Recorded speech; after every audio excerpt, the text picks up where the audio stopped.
नमो तस् भगवतो रहतो अब सम्मा संबुद्धस्य बुद्धं धम्मं संघं शरणं गच्छामि।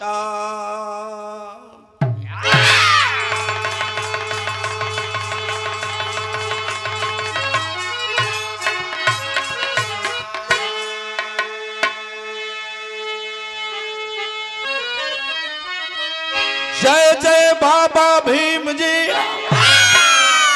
अब नमन करूं सतबार, जिनकी कृपा से मिला है हम सबको जीने का अधिकार।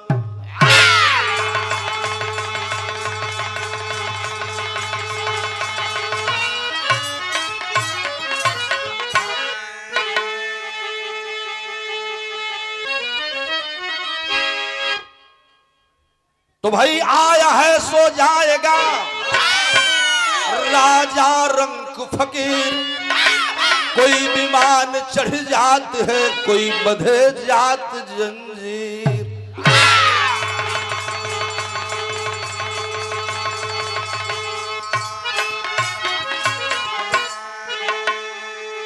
गुरु गोविंद दो खड़े,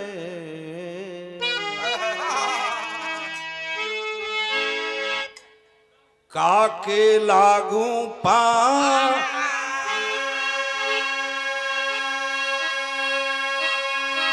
बलिहारी गुरु आपने गोविंदियो बताए।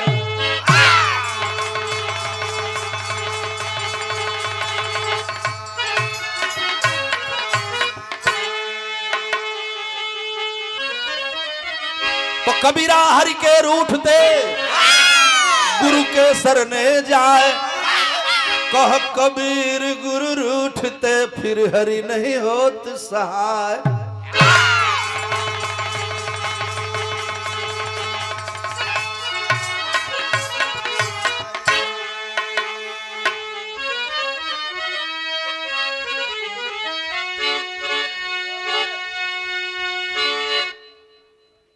अब जय सदगुरु स्वामी जी सरी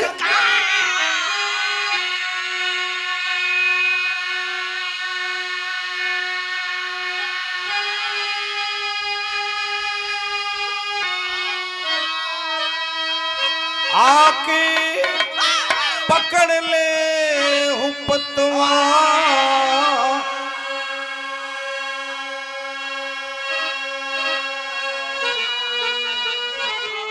नैया बीच भंवर से खेके कह जा पार।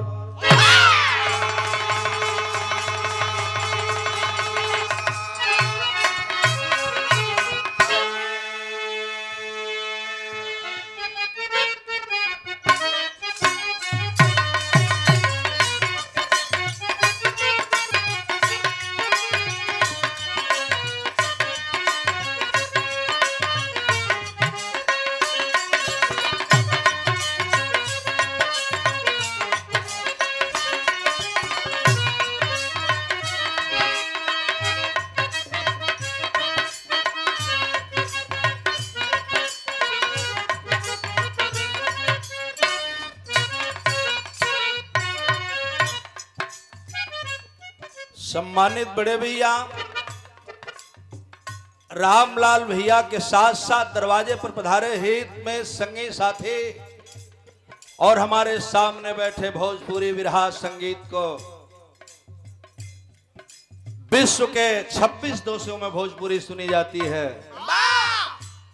विश्व के 26 देशों में भोजपुरी सुनने वाले लोग तक हमारी आवाज को पहुंचाने वाले यूट्यूब चैनल के सम्मानित साथियों, हम गौरी शंकराचार्य आए हुए यूट्यूबर भाइयों का, श्रोता बंधुओं का पुनः स्वागत करते हुए भजन की लाइन अर्पित करते हैं। और भजन किसकी है? हम यहां खड़े हैं, दो शब्द बोल ले रहे हैं, इसके पीछे किसी न किसी महापुरुष की आशीष है। वह आशीष किसकी है? आप जिसको मन में बैठा लेंगे वह जिसकी मूरत होगी उसी की भजन मान लीजिएगा। जेकी जौने रूप में लौकत हो, 33 करोड़ देवता लौकत हो काम, चाहे हमरा देश के महापुरुष और विद्वान दिखाई दे रहे हों, उन सबकी भजन एक ही लाइन में है। कौन सी लाइन है?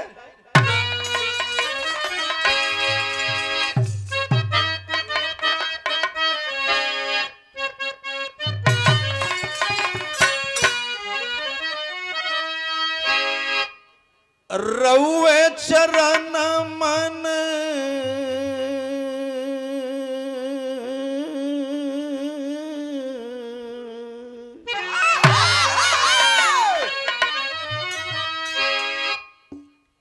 रउए चरण मन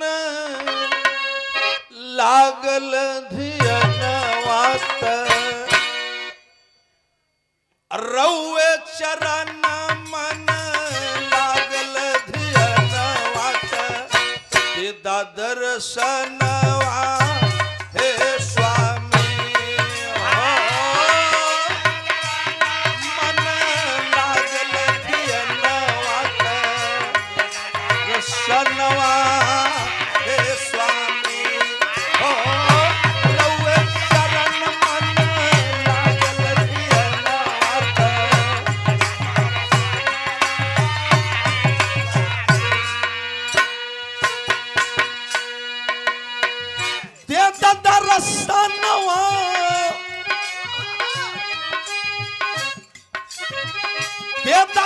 दर्शनवा हे स्वामी हो, रउए चरण मन लागल धियनवा दर्शनवा हे स्वामी हो।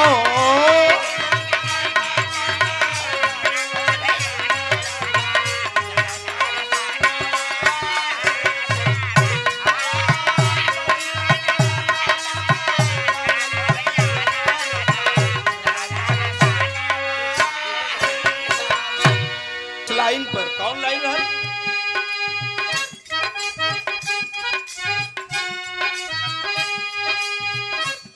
दर्शनवा हे स्वामी हो, दर्शनवा हे स्वामी हो, रउए चरण मन लागल धियनवा दर्शनवा हे स्वामी हो।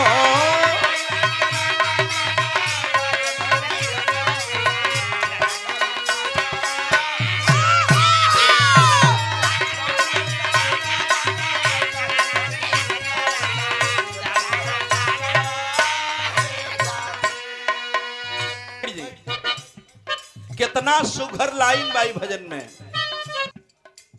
लागल सनहिया बा, लागल सनहिया बा नहिया पीरित के,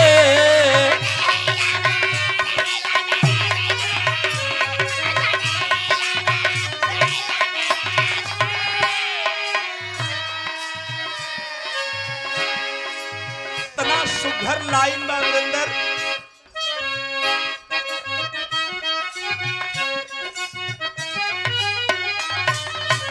लागल सनहिया बा, लागल सनहिया बा नहिया पीरित के,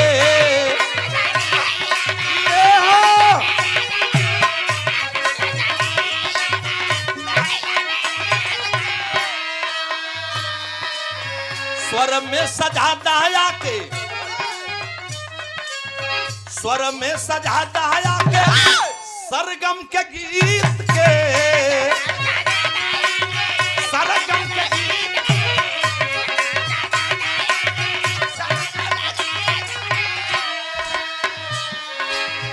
बचपन से लागल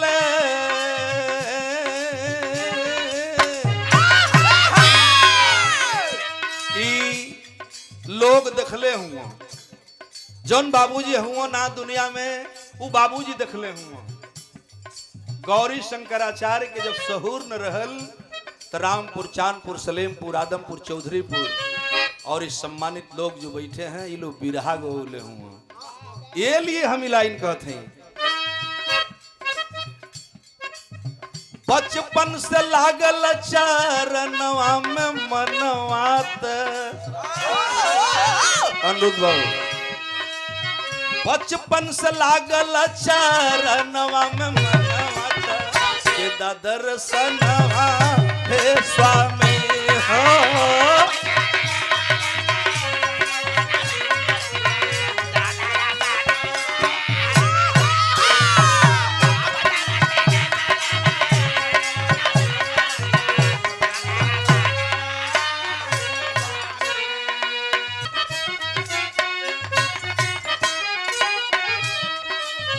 सतगुरु चरण बिना